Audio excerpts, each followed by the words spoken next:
Hi all, I have quite an amazing attacking game to show you today. It's been played by Ding Liren, who's currently the top Chinese chess player in the world, ranked 11 in the current, if you go to the current live rating list, the 2700 chess site, you'll see him at rank 11. Now this was one of his more impressive, to me really amazing actually, attacking games.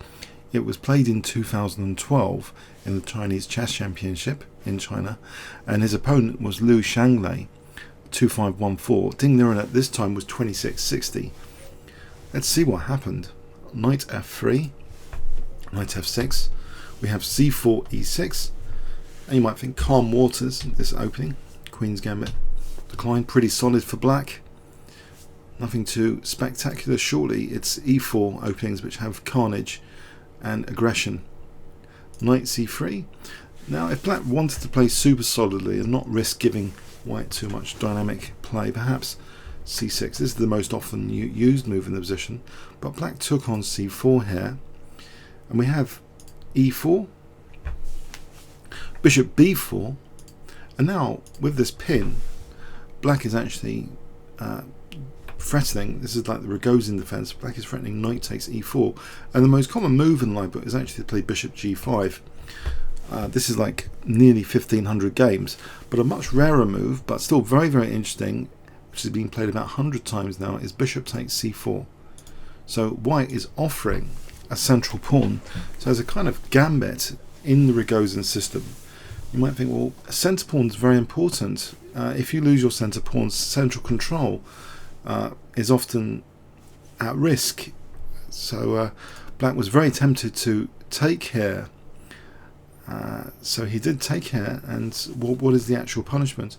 Well, white's now casually castled. It's offering potentially another pawn. Be greedy, take another pawn, take on c3 twice. Black did take on c3 here. After b takes c3, played the more cautious, instead of taking here, played bishop e7. If bishop takes c3, this can lead to real trouble. Say rook b1, knight c6, bishop a3, cutting the king off from the king side. And yes, there's trouble ahead. It's a pretty dangerous position here. So yes, black didn't want to go all in to win a second pawn. He actually went back to e7, and you might think, well, what is the point of this? This seems very mysterious. Now white plays knight e5, but you'll notice a few things here. After knight e5, the queen can actually come quite aggressively into g4 or h5. There's no f6 knight, and that's echoed. An f6 knight wouldn't have allowed these possibilities. You might think, well, is that a big deal without the f6 knight? It is pretty dangerous actually. Black castled, and we see now queen g4, which immediately threatens bishop h6, potentially to force a defensive move for g7.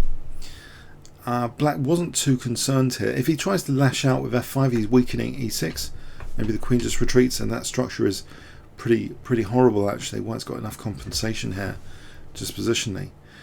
So we see black playing c5, just trying to break white's central control, attack d4. It seems very logical.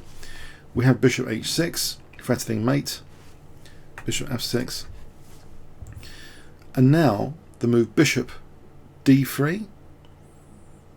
Okay, so pressure is being put on both of these squares here. Rook e8 was played, and now we see f4, which potentially, it seems, lets d4 go. So what is this? First there was one pawn gambit, then another which was rejected, but now another central pawn. Isn't this just sloppy play? Can't black just take on d4 here? The thing is, f4 does imply rook f3 to h3. You might think, is this really fast enough? Well, actually there's an amazing sideline. This didn't happen in the game.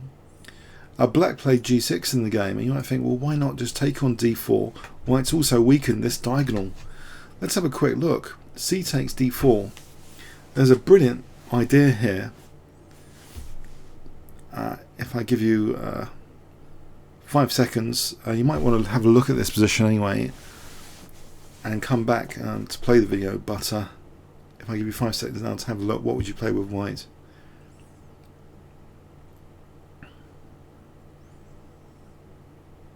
Okay, this is a side variation.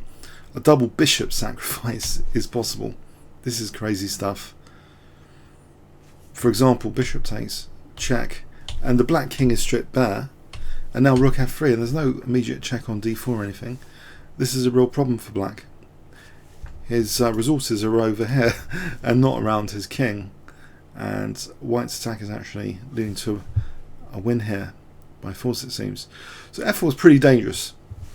So black played g6, thinking to solidify the king position, and guess what white plays here? If I give you 5 seconds.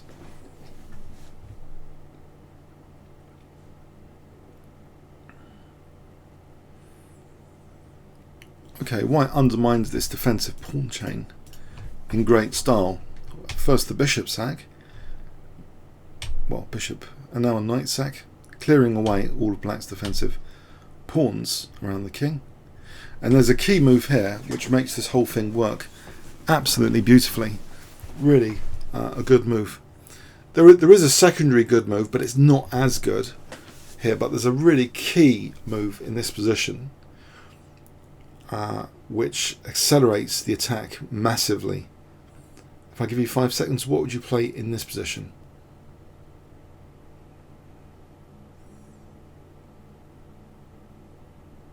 Okay, the move bishop g5. What to do about f6? It's a big problem because one of the black's defensive resources might have been e5 to stop any rook f3 to h3. And on the immediate, if you had picked the immediate rook f3, then this is also pretty dangerous actually. If rook g8, this is still pretty dangerous, this position here. Bishop g7 double check, check. Taking would win the queen, for example. There's some dangerous stuff even there. The black king safety is a very delicate subject, very, very delicate, sensitive subject, where there's resources like these double checks to factor in, and it just shows, you know, black with loose pieces here, potentially, and pieces still at base, is not in a fantastic position as this variation shows, even with rook f3 to try and defend this. And you might think, well, okay, what about in this position? What about rook g8? This is also, sorry, the immediate e5 to try and stop rook h3. Again, bishop g5 is very useful. So for example, this taking check, and now the rook can actually use g3 instead and forcibly like win the queen, and this leads to a great position. So even the position is so strong here that even rook f3 is pretty good actually. It leads to an advantage for white, but bishop g5 is actually stronger, much stronger. So for example, if black now tries knight d7, then this whole diagonal here is blocked, so that means rook f3 is really effective for rook h3. So this is interesting. Black took actually on g5, which means f takes g, and this rook doesn't even have to work that hard to get into an attacking point. There's now f3, f4 and f7 available for swinging the rook across to help the queen. So there's only these attacking resources are coming with great speed in, and these defensive resources are still at base here. They're all actually just lined up there, those 5, just lined up like dummies in a warehouse or something. But yeah, white's attack is pretty strong here if you look at this. Yes, this is a very, very interesting attacking position for the attacking player to study, because even, you know, this weakness of the diagonal, is there enough time for black even to use the central collapse? Okay, so black tries rook e7 here. One of the pieces is now trying to defend, but we have check, and if rook h7, then that would be unfortunate because there's rook f8 check. Ouch. Embarrassingly mating. So King G8, and now we see this as an attacking resource as well, G6, stopping any options like Rook H7, and white is threatening still things like Rook F3 to H3, or Rook F4 to H4, or using the F4, just doubling rooks for Rook F8, because that's a slight weakness of the F8 square, is less protected now. We see Knight D7, and in fact Rook F3, so there's these two implications, not just swinging the rook, but just doubling on F8. I know the Knight's now defending F8, but it actually goes literally to F8 now, the Knight. Rook A F1, and the idea for black is to counter sack here a piece. So Knight takes G6, but white is not obliged to take with the queen here. White actually plays Rook G3. So look at all of white's pieces, they're all attacking like this, and although black has rearranged his pieces away from the set of 5 dummies there, this one's dropping off now. Rook G7, Rook takes G6, and here black resigned actually. Black is only a bishop up now, I say only, was 2 pieces up earlier. Let's just add a kibitzer here to examine this final position. Why did black resign? It's actually a forced checkmate apparently in 10 at least. If Queen E7, it seems the most accurate move is Rook F3 here, with the idea Rook Fg3. What does black do in this position? Say takes. Now King H8, Rook H3, Queen G7, check. It seems here, you know, the rook and queen have the king. These two guys are just still dummies, spectator pieces. Rook H3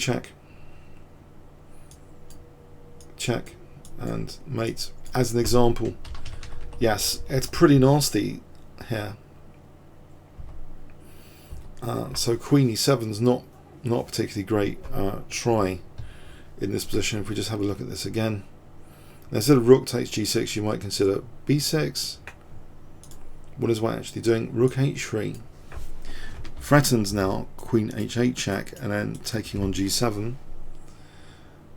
What does black do about this?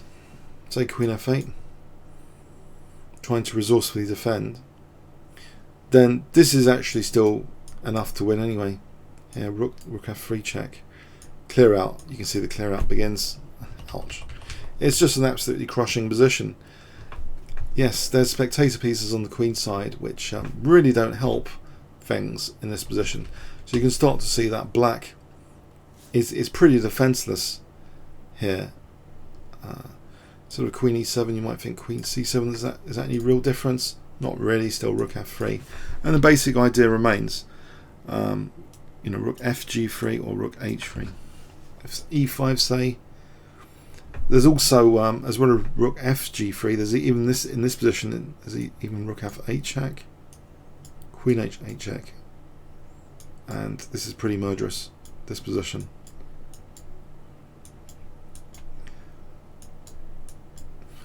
Yes.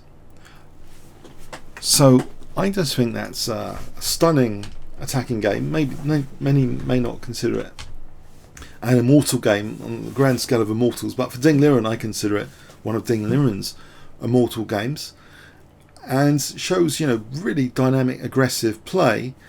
Starting with that gambit of the central pawn can have a really big impact for accelerating an attack. If you remove that defensive knight, you can start really having direct attacking moves.